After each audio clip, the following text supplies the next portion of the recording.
इसके बाद अब हम बात करते हैं, अगला डिस्कशन होगा हमारा that is some standard graphs. Graph का इंपॉर्टेंट रोल है फिजिक्स के अंदर। अगर ग्राफ हमें आ रहे होते हैं तो हम कई सारी चीजों को बहुत इजीली डील कर पाएंगे। जैसे स्ट्रेट लाइन जो हम लोगों ने पढ़ा है, पिछले पार्ट में हम लोगों ने डिस्कस किया कि कोई लाइन है अगर 2 पॉइंट से पास करती है तो 2 पॉइंट से पास करने वाली लाइन की इक्वेशन लिखी जाती है simply y minus y1 y2 minus y1 अपन x2 minus x1 into x minus x1, और स्लोप दिया गया हो तो डायरेक्ट हम लिख सकते हैं y minus y1 is equal to slope into में x माइनस x1 लिखा जाता है। स्लोप का फार्मूला होता है y2 minus y1 x upon x2 minus x1 होता है, और अगर थीटा डायरेक्ट दे रखा है पॉजिटिव x एक्सिस के साथ तो हम tan थीटा को स्लोप बोल देते हैं। इतनी बातें हम लोगों ने पहले कर ली हैं। स्ट्रेट लाइन के बारे में आओ बात करते हैं। तो स्ट्रेट लाइन की जो फिजिक्स में फॉर्म यूज होंगी उनकी हम बात करते हैं। सबसे पहले अगर हम बात करें तो वो लिखी जाती है y is equal to x, simple है। या फिर हम अभी के लिए बात कर लेते हैं एक general form y is equal to m x plus c. अब इसका हमें ग्राफ बनाना है, सुनते जाना, ग्राफ बना लेंगे, कोई जल्दबाजी नहीं है, बहुत आसानी से बन जाएगा। ये ऐसा है, ठीक है, यहां पर ये ऐसा है। चलो बताओ, सबसे पहले इसमें हमें x एक्सेस y एक्सेस में पॉइंट्स लेने पड़ेंगे तभी हम बना सकते हैं इसे। आपने पहले भी पढ़ा होगा कि अगर कोई x y में कोई इक्वेशन दे रखी हो, जैसे मान लो दे रखा है y इज इक्वल टू में 2x प्लस 3, और इसमें हमें बनाना है इसको पेपर के ऊपर, तो क्या करते हैं सिंपली x को 0 करके y निकाल लेते हैं, y को 0 करके x निकाल लेते हैं। तो वही यहां काम करो, put x is equal to 0। x की वैल्यू अगर 0 पुट करेंगे आप यहां तो y की वैल्यू क्या मिलेगी, c मिलेगी। तो सिंपली हम यहां से बोल सकते हैं कि कोऑर्डिनेट क्या निकल के आएंगे, तो कोऑर्डिनेट निकल के आएगा 0, c। x को 0 डाला, y c मिला, तो इसका मतलब 0, c। अगर हम पुट कर देते हैं y इज इक्वल टू 0, तो y को अगर हम 0 पुट करेंगे तो यहां से देखोगे तो x की वैल्यू आ जाएगी minus c by m. That means यहां से जो पॉइंट मिलने वाले हैं वो पॉइंट क्या होंगे, पॉइंट हो जाएंगे minus c by m, 0। Simple. अब पॉइंट मिल गए तो 0, c पॉजिटिव वैल्यू है, तो 0, c का मतलब क्या हुआ, 0 है, ठीक है, एब्सिसा 0 है, इसका मतलब ये यहां y पर होगा, और c देखो कैसा है, निगेटिव है, तो इसका मतलब है ये जो x लिखा गया दूसरे वाले में निगेटिव, इसका मतलब इधर कहीं आ रहा होगा। तो अगर इन दोनों को मिलाने वाली लाइन को ड्रॉ करें तो सिंपल ऐसे ड्रॉ कर सकते हैं। ये देखो लाइन हो गई, ये लाइन हो गई, इसको थोड़ा बढ़ा देते हैं, ये लाइन आ गई। तो ये लाइन किसको डिनोट करती है, y is equal to m x plus c को डिनोट करती है। अब सब में नहीं लिखेंगे, हम डायरेक्ट यहां पर लिखते चले जाते हैं। जैसे मान लीजिए y is equal to m x minus c की बात की जाए, तो माइनस सी की अगर बात करेंगे तो क्या होगा, वही सेम, x को 0 पुट करो, y निकालो, y को 0 पुट करो, x निकालो। अब पुट करेंगे डायरेक्ट, देखो x को 0 पुट करेंगे आप तो y की वैल्यू निगेटिव आएगी, तो निगेटिव आएगी तो इसका मतलब 0, माइनस सी हो गया। और अगर हम y को 0 करें तो x की वैल्यू पॉजिटिव में c बाई एम आएगी, तो x की वैल्यू पॉजिटिव में c बाई एम, इसका मतलब यहां होगा, तो ये लाइन इस तरह से कहीं से पास कर रही होगी। सिंपल है, b हो गया। c पॉइंट क्या बात करते हैं, अगर कोई line y is equal to minus m x plus c से पास कर रही है तो इसका सिंपल क्या मतलब होगा, देखो अगर हम x को 0 डाल दें तो y c मिलेगा, कोई दिक्कत नहीं, y की वैल्यू c आ जाएगी, तो 0, c लिख लेंगे, इसे कोई दिक्कत वाली बात नहीं है। लेकिन अगर हम y को 0 डालेंगे तो x की वैल्यू पॉजिटिव आएगी, और x की वैल्यू इसको यहां लिख लेते हैं 0, c। x की वैल्यू पॉजिटिव आने का सिंपल सा मतलब ये यहां कहीं पर आएगा c बाई एम, 0। तो ये लाइन कुछ इस तरह से पास कर रही होगी कि नहीं करेगी, आ रहा होगा धीरे धीरे समझ में। अब इसी तरह से c हो गया। d की बात करें, जब दोनों नेगेटिव हो जाए, मतलब y इज इक्वल टू में माइनस एम एक्स माइनस सी आ जाए, तो उस केस में क्या होगा, उस केस में इसको ऐसे बनाएंगे आप, x को 0 पुट करिए, y माइनस सी आएगा, माइनस सी आने का मतलब सिंपल यहां माइनस सी, 0, उल्टा लिख दिया, 0, माइनस सी, ठीक है, एब्सिसा 0 होता है y पर। अगर बात किया जाए दूसरा, अगर हम यहां y को 0 करें, y को 0 करेंगे तो x की वैल्यू माइनस आएगी, x की वैल्यू माइनस आने का सिंपल सा मतलब ये हुआ 0, c था, माइनस आने का मतलब इधर कहीं पर हुआ, और इधर कहीं पर होगा तो लाइन कुछ इस तरह से पास करने वाली है, ऐसे सीधे बनाना अपनी कॉपी पर आप, जैसा होगा, ठीक। इसी तरह से आगे बात करें, e की वैल्यू, e की बात करें तो यहां पर हो सकता है y is equal to simply m x c हो ही ना, तो इसका ग्राफ कैसा आएगा, सिंपल, यहां पर स्लोप पॉजिटिव है, स्लोप पॉजिटिव का मतलब क्या, tan थीटा पॉजिटिव, यहां पर देखो अगर x की वैल्यू जैसे जैसे बढ़ाएंगे y की वैल्यू वैसे वैसे बढ़ेगी, x इज इक्वल टू 0 पर ये सेटिस्फाई कर रहा है, इसका मतलब ये इस तरह की लाइन बनेगी। अगर नहीं समझ में आ रहा तो दोबारा इसे हम समझाते हैं, देखो पहले बना देते हैं, ये ऐसे बनेगी लाइन, ये एंगल कितना होगा, थीटा होगा, ये थीटा 90 है से कम है ना, 90 से कम मतलब एक्यूट एंगल, एक्यूट एंगल का मतलब tan की वैल्यू पॉजिटिव, तो देखो पॉजिटिव स्लोप यहां पर था, पॉजिटिव स्लोप में ऐसा आएगा। लेकिन ऐसा भी तो हो सकता है कि y is equal to minus mx लिखा गया हो, तो भी कोई दिक्कत वाली बात नहीं है। अगर ऐसा है तो इसमें कोई दिक्कत नहीं, स्लोप निगेटिव है। स्लोप निगेटिव कब होता है, जब थीटा की वैल्यू 90 से बड़ी आएगी, 90 से बड़ी आने का मतलब थीटा अब यहां कहीं पर पहुंच गया होगा, तो ये लाइन इस तरह से आएगी। अब की बार थीटा यहां इतना होगा, ऑब्ट्यूस एंगल हो जाएगा।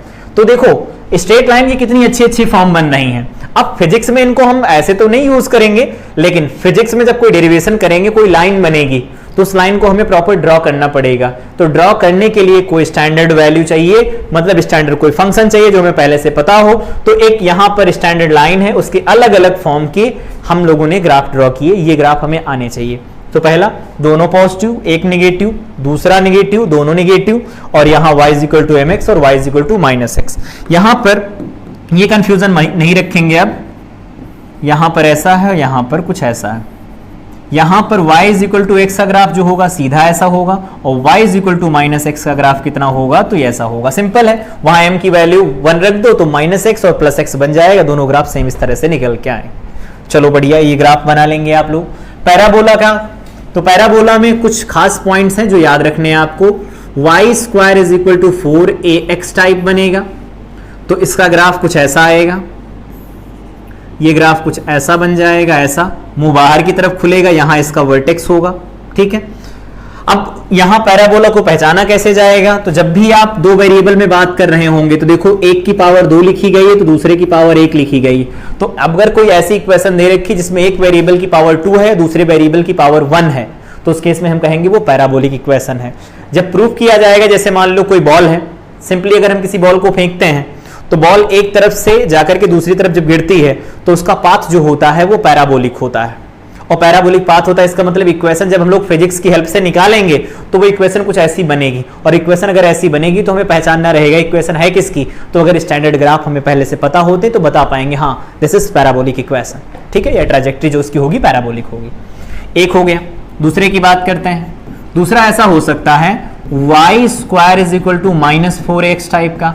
ए कोई भी पॉजिटिव वैल्यू हो सकती है, पॉजिटिव नेगेटिव कुछ भी हो सकता है, कोई दिक्कत नहीं है, रियल वैल्यू है यहां।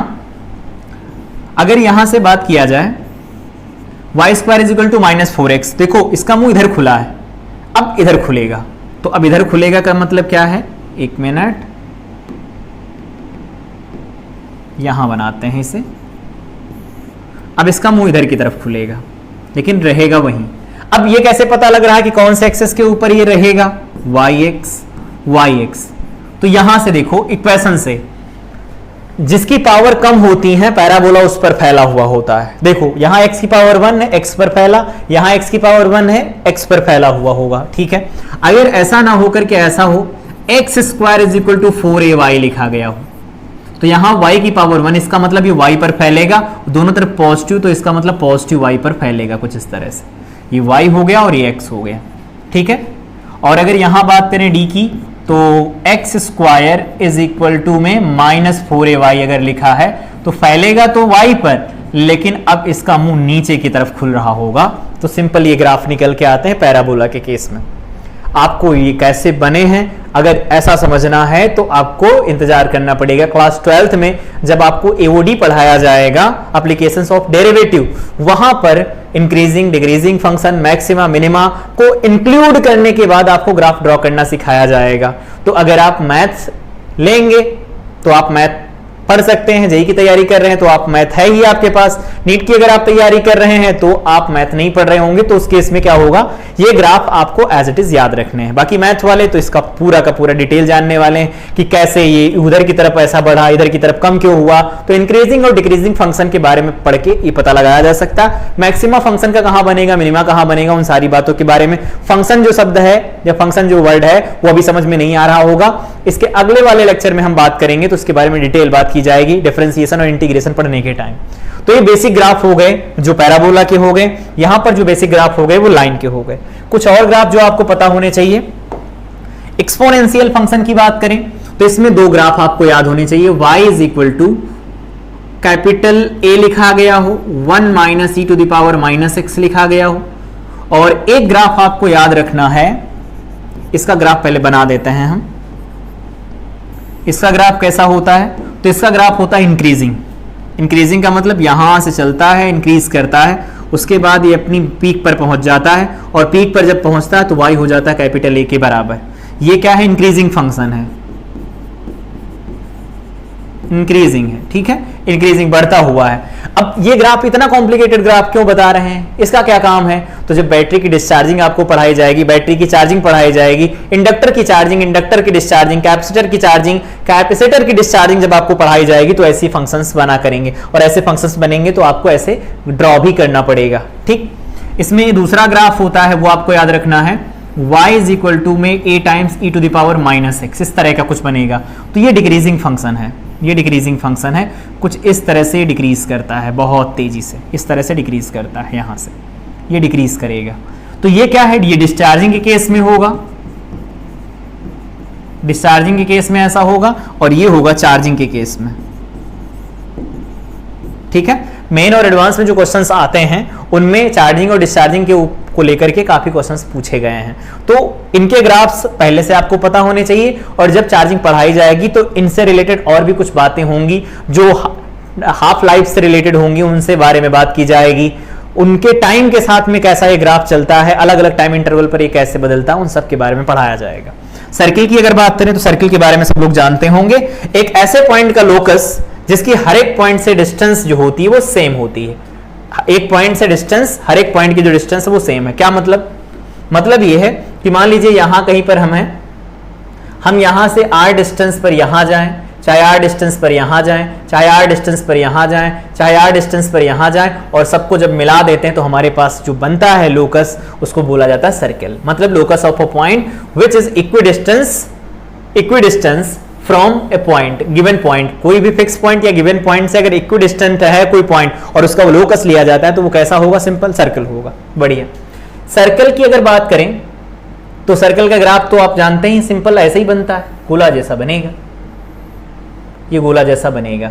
तो अगर ये 0,0 या 0,0 ना लिख करके हम इसे अल्फा बीटा लिख देते हैं, इसके सेंटर के कोऑर्डिनेट अल्फा बीटा है, और इसकी रेडियस सिंपल r दे रखी है, तो इसके लिए आपको इक्वेशन याद रखनी है, वो क्या होती है, x माइनस अल्फा का whole of square plus y minus beta का whole of square is equal to में r स्क्वायर। ये समझ में नहीं आया होगा तो चलो समझा भी देते हैं। चलो यहां कहीं पर कोई पॉइंट ले लिया जाए जिसके कोऑर्डिनेट x, y होंगे, कोई दिक्कत नहीं, y होंगे।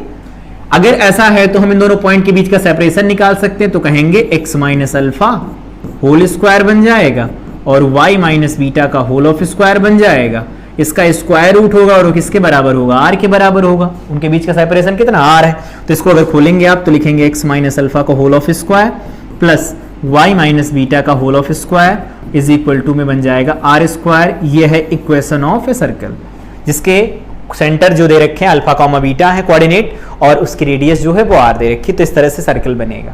ठीक है। सर्किल का एरिया तो जानते हैं, पाई r स्क्वायर इसका एरिया लिखा जाता है, एरिया होता है, एरिया के बारे में भी आपको पहले से पता होगा। ठीक। अगर सर्कल का सेंटर ओरिजिन हो गया तो ओरिजिन के केस में अल्फा और बीटा 0 हो जाएंगे, तो सिंपल इक्वेशन बनेगी अल्फा इज इक्वल टू 0 और बीटा इज इक्वल टू 0 पर इक्वेशन क्या बनेगी, x square plus y square is equal to में ए स्क्वायर। इस बात का ध्यान रखेंगे आप। ठीक। एक होता है एलिप्स। अब एलिप्स क्या होता है, एक सर्कल है, इधर देखो, जैसे ये सर्कल है, ये सर्कल बना दिया हमने। ठीक। इस सर्कल को ऊपर से रख करके दबा दिया जाए तो देखो कुछ ऐसा बन जाएगा, तो ये जो बनता है इसी को कहा जाता है एलिप्स। एलिप्स है ये एलिप्स है, अंडे जैसा दिख रहा है ना, यही एलिप्स है। अब इस एलिप्स में कौन कौन सी खास बातें होती हैं, हमें क्यों पढ़ना है, तो जब आप ग्रेविटेशन चैप्टर पढ़ रहे होंगे तो उसमें Kepler's laws of planetary motion पढ़ाए जाएंगे कि जो प्लेनेट होते हैं वो सन के अराउंड कैसे रिवॉल्व करते हैं, तो वहां पर इसकी नीड आएगी, इसीलिए पहले ही समझ लेते हैं क्या बात है इस मतलब। देखो यहां पर होता है इसका सेंटर, सेंटर को हम 0 0 अभी के लिए कंसीडर कर रहे हैं, 0 0, यही स्टैंडर्ड आपको याद रखना है। यहां पर जो होता है वो a,0 होता है, यहां पर जो लिखा जाता है वो 0,b होता है, एब्सिसा 0 होता है ना, ऑर्डिनेट कुछ ना कुछ रखेगा वैल्यू, यहां पर निगेटिव होगा तो -a,0 आएगा, और यहां पर क्या होगा 0, -b आएगा। ठीक, बढ़िया। अगर इसकी इक्वेशन की बात करें कि इसकी इक्वेशन क्या लिखी जाएगी, तो इसकी इक्वेशन लिखी जाती है x² डिवाइडेड बाय में a² plus y² divided by में b² इज इक्वल टू में 1 लिखी जाती है इसकी इक्वेशन। अब समझ में आ रहा होगा कि ये क्या है। यहां पर एक्चुअली क्या है, a ग्रेटर देन b है तब ऐसा हो रहा है, a की वैल्यू b से बड़ी है। अगर ऐसा ना हो, x² अपॉन a² लिखा गया हो, y² अपॉन b² लिखा गया हो, 1 हो, और यहां पर बोल दिया जाए b बड़ा है a से, तो कोई दिक्कत नहीं, जैसे ये x पर फैला हुआ वैसे वो y पर फैला हुआ हो जाएगा और कुछ भी नहीं बदलने वाला। तो इस बात का क्या मतलब, ये इस तरह से फैल जाएगा, सही से बना नहीं है, ये ऐसे फैल जाएगा, कुछ इस तरह से फैल जाएगा इस पर्टिकुलर एक्सेस के ऊपर। तो अगर b बड़ा हुआ a से तो ये ऐसा फैला हुआ होगा, और a बड़ा होगा b से तो कुछ ऐसा होगा। इसमें क्या क्या बातें आपको याद रखनी है, यहां पर दो अलग अलग पॉइंट होते हैं जिनको हम फोकाई कहते हैं। ये होता है AE,0 और ये होता है -AE,0। फोकस होता है ना, तो फोकाई दो अलग अलग होते हैं। इसको हम मान लेते हैं S2 है और इसको मान लेते हैं ये S1 है। ये E क्या है, E एसेंट्रिसिटी होती है, E greater than 1, E is equal to 0, E less than 1 और E इज इक्वल टू में 1 अलग अलग के लिए लिखी जाती है। जैसे ग्रेटर देन 1 की बात करें तो ग्रेटर देन 1 किसके लिए लिखा जाता है, हाइपरबोला, हाइपरबोला के लिए लिखा जाता है। E is equal to 0 circle के लिए होता है, सर्किल के लिए होता है, और लेस देन 1 किसके लिए होता है, एलिप्स के लिए होता है, और ये E is equal to 0 parabola, 1 parabola के लिए होता है। ये आपको पता होना चाहिए, ये आप क्लास 12th में जब पढ़ेंगे तो उसमें पढ़ाया जाएगा आपको, यहां पर अलग अलग ये सर्किल के बारे में, एलिप्स के बारे में और पैराबोला के बारे में पढ़ाया जाएगा। ठीक है, अब एक बात और इसमें क्या क्या याद रखनी है, एरिया इसका याद रखना है आपको। एरिया, एरिया क्या होता है, जैसे पाई आर स्क्वायर लिखते हैं वैसे यहाँ पाई ए भी होता है इसका एरिया, ये एरिया लिखा जाएगा। बात की जाए कि यहां पर ये जो इनके बीच का सेपरेशन होता है वो कितना होगा, तो आप बता सकते हैं कि यहां से यहां तक ए है तो ये सेपरेशन हो जाएगा a माइनस ए होगा, क्योंकि जानते हैं ए की ई की वैल्यू अगर 1 से छोटी नहीं हुई, 1 से बड़ी हुई तो बताओ ये a से ज्यादा नहीं आ जाएगा। तो छोटे नंबर को जब a से मल्टीप्लाई कराएंगे छोटा आएगा। तो यहाँ पर दो अलग अलग फोकस होते हैं जिनको हम फोकाई प्लूरल में बोल देते हैं। तो इनके कोऑर्डिनेट दिए गए हैं, ये इक्वेशन हो गई इसकी, अलग अलग इक्वेशन है। इक्वेशन तो एक ही है, बस इसमें a ज्यादा है इसमें b ज्यादा है। ठीक, रेक्टेंगुलर हाइपरबोला ज्यादातर फिजिक्स में काम आएगा। ग्रेविटेशन चैप्टर में यही इमेज दोबारा से बनाई जाएगी। उसमें क्या होगा, प्लेनेट यहां कहीं पर होगा, सन किसी एक फोकस पर लाई कर रहा होगा, मान लेते हैं यहां कहीं पर है सन। तो इसके अबाउट ये क्या होते हैं, इलिप्टिकल पाथ पर रिवॉल्व कर रहे होते हैं, ये फर्स्ट लॉ है। रेक्टेंगुलर हाइपरबोला का क्या मतलब होता है, ये होता है x y is equal to में के। सिंपल है ना, के कांस्टेंट होता है, तो अगर x को देखा जाए तो y के क्या आएगा, इनवर्सली प्रोपोर्शनल आएगा। जब कभी भी आपको ऐसा ग्राफ दिखे तो उसके लिए ये यूज करना है आपको, ये इस तरह से कम होगा, इस तरह से कम होगा। तो यहां पर x जो है, या ऐसे सिंपली लिख लो y जो है वो x के इनवर्सली प्रोपोर्शनल है। यहां पर इन दोनों का सिंपल यही मतलब है, दोनों का प्रोडक्ट अगर कांस्टेंट है तो उस केस में क्या होगा, एक दूसरे के डायरेक्टली प्रोपोर्शनल आएंगे। सिंपल, ये हो गया रेक्टेंगुलर हाइपरबोला। इनके बारे में आपको पता होना चाहिए। तो रेक्टेंगुलर हाइपरबोला हो, एलिप्स हो, एलिप्स को ग्रेविटेशन चैप्टर में बहुत यूज किया जाएगा, याद रखना, वो भी ग्राफ याद रखना। एक और यहां पर बता देते हैं कि जब कभी भी y 1/x² के साथ बदले तो उस केस में क्या होगा, ये ऐसा बनेगा y और x।